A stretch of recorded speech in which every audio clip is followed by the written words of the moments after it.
और शेर को कोई भी साइड सपोर्ट नहीं है। अल्लाह न करे कल को अर्थक्वेक या इस तरह के किसी इशू में बराए मेहरबानी आप अपने घरों में कम से कम डिफरेंट जो स्टील बार्स आपकी नीचे से आ रही हैं चीज़ें जो हैं वो इंसान इग्नोर कर जाता है।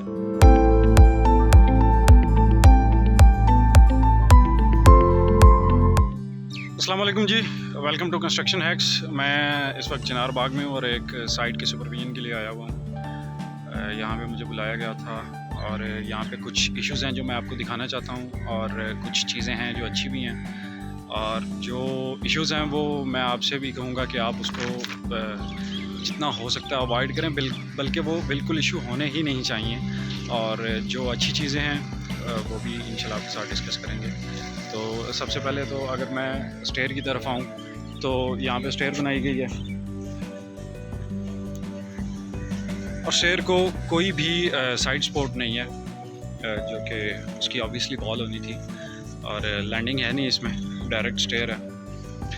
उसके अलावा जो कॉलम है, कॉलम में बहुत सारे ऐसे कॉलम्स हैं जिनमें कॉलम की कंक्रीट जो है वो बीम लेवल को मद्देनज़र नहीं रखा गया कॉलम की कंक्रीट करते हुए। और तीसरा इशू इस वक्त ये है इसमें कि जो आपके कॉलम्स हैं उनमें बहुत सारे ज़्यादातर कॉलम्स ऐसे हैं जो कि आखिरी रिंग तक फिल हो चुके हैं। तो मेरी आपसे ये रिक्वेस्ट है कि आप जब भी कॉलम की कंक्रीट कर रहे हों तो प्लीज़ कम से कम 2 से 3 फीट जो आपके रिंग हैं वो ऊपर डाल लें, ताकि नीचे से जो आपका कॉलम है उसकी शेप सीधी हो जाए। अदरवाइज़ आपके कॉलम में हमेशा कोई ना कोई फॉल्ट आ जाता है, या तो वो ऊपर जाके टिल्ट हो जाता है या स्टील टिल्ट कर जाता है, या फिर उसकी जो अलाइनमेंट है वो ही बिल्कुल आउट हो जाती है। तो अगर कॉलम आपका आउट हो जाता है तो वो देखने में तो एक बहुत नॉर्मल सी चीज़ है, लेकिन वो आपके स्ट्रक्चर पे बेहद असरअंदाज होता है। और आपके स्ट्रक्चर का दारोमदार ही बेसिकली फ्रेम स्ट्रक्चर है।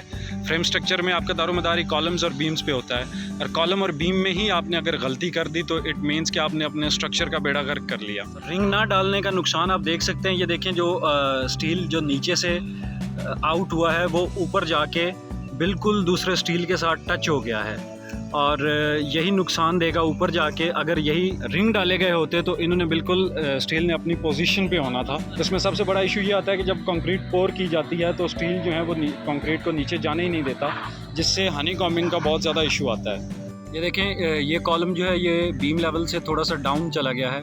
ये ऑलमोस्ट 2 से 3 इंच जो डाउन है। डाउन का ये हल है कि उसी वक्त उसके साथ साइड पे सपोर्ट दे के उसका लेवल मेंटेन किया जा सकता है, लेकिन टेक्निकली ये भी फॉल्ट है और बहुत ज़्यादा नुकसानदेह है। इशू ये स्टील बार्स का आप देख रहे हैं कि जब ओवरलैपिंग होगी तो तकरीबन तमाम स्टील बार्स की सेम पॉइंट पे ओवरलैपिंग हो रही है।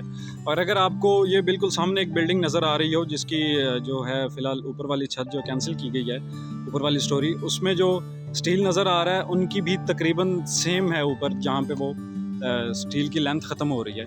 ये टेक्निकली इंतहाई सख्त गलत है। इसके रीज़न ये है कि यहाँ पे जब आपका ओवरलैप आएगा तो ये जहाँ पे आपका ओवरलैप आता है हमेशा वहाँ पे स्टील का जो एक वीक पॉइंट आता है। तो अगर तमाम वीक पॉइंट सारे स्टील्स का एक ही जगह पे आ जाता है तो ये अल्लाह न करे कल को अर्थक्वेक या इस तरह के किसी इशू में वो उस कॉलम पे उसी जगह पे बहुत ज़्यादा ख़तरा होता है जहाँ पे सारे स्टील का वीक पॉइंट वो हो रहा होता है। और इसकी बेहतरीन सॉल्यूशन इसका ये है कि आप लोग जो हैं वो डिफरेंट जो स्टील बार्स आपकी नीचे से आ रही हैं, डिफरेंट लेंथ आ रही हैं। जैसे कि ये जो कॉलम्स हैं इनमें जो है 8 लेंथ ऊपर आ रही हैं, 8 बार्स आ रही हैं स्टील की।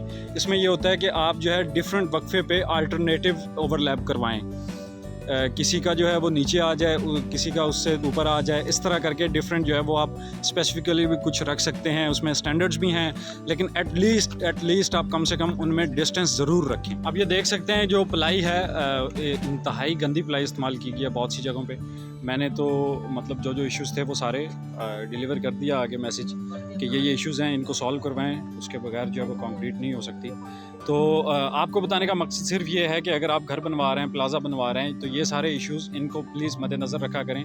ये टेक्निकली जो है वो बहुत ज़्यादा चीज़ें जो हैं वो इंसान इग्नोर कर जाता है। और हमारा बेसिकली मकसद भी ये है कि हम आपको वो टेक्निकल चीज़ें बताएं जो आपको नहीं पता और आप उनको बहुत आसानी से इग्नोर कर जाते हैं, लेकिन वो आने वाले वक्त में एक तो आपकी बिल्डिंग की लाइफ कम कर देते हैं, और दूसरा मिसहैप का या उस चीज़ का कोई पता नहीं होता कि अल्लाह न करे कब किसी भी वक्त एक छोटा सा पॉइंट जो है वो आपको बिल्कुल डैमेज कर सकता है आपके घर को। आप ये बीम देख रहे हैं, आप ये देख सकते हैं बीम में वुडन प्लैंक्स इस्तेमाल किए गए हैं, प्लाई भी नहीं इस्तेमाल की गई। और वुडन प्लैंक्स के साथ वो भी उसकी भी विड्थ पूरी नहीं थी, तो बीच में जो ये प्लाई एक्सपायर हो जाती है उसके ऊपर से शीट काट के, जो आपको गंदी नज़र भी आ रही होगी, वो शीट काट के उसके ऊपर लगा के तो वो बीम की विड्थ पूरी की गई है। बराए मेहरबानी आप अपने घरों में कम से कम अपने कंस्ट्रक्शन के प्रोजेक्ट्स में इन चीज़ों का लाजमी ख्याल रखें। आप ये देख सकते हैं कि प्लाई बिल्कुल डैमेज है और बिल्कुल डैमेज प्लाई लगा दी गई है। और ये चीज़ें जो हैं, ये छोटी छोटी चीज़ें नोट करने वाली होती हैं, और ये जो आपको उस वक्त शायद आपको फील नहीं हो रही होती, लेकिन ये बाद में जो है वो आपको बहुत ज़्यादा नुकसान देती हैं। अगर आपने छत के नीचे सीलिंग भी करनी है तो उसके बावजूद आपको ये चीज़ें लेवल, और जो नीचे से लेवल निकलता है छत का, वो टेक्निकली उसके स्ट्रक्चर को मजबूती देता है अगर वो लेवल में होता है। और अगर वो लेवल में नहीं होता तो बहुत सारे इश्यूज़ क्रिएट करता है, और उसकी जो ओरिजिनल स्ट्रेंथ होती है कंक्रीट की, वही वो गेन नहीं करता, क्योंकि उसका ना वो लेवल बना है, और लेवल के बगैर जो है उसका स्टील के साथ भी एक्यूरेट बॉन्ड नहीं बनता। कहीं से वो कम विड्थ में कम है, कहीं से वो ज़्यादा है, तो स्टील के साथ भी उसका एक्यूरेट बॉन्डिंग नहीं होती है। तो आप काइंडली इन चीज़ों का लाजमी ख्याल रखें। और ये गली सड़ी प्लाइयाँ हैं, ये आप अपनी साइड पे अलाउ ही ना करें किसी को भी लाने को।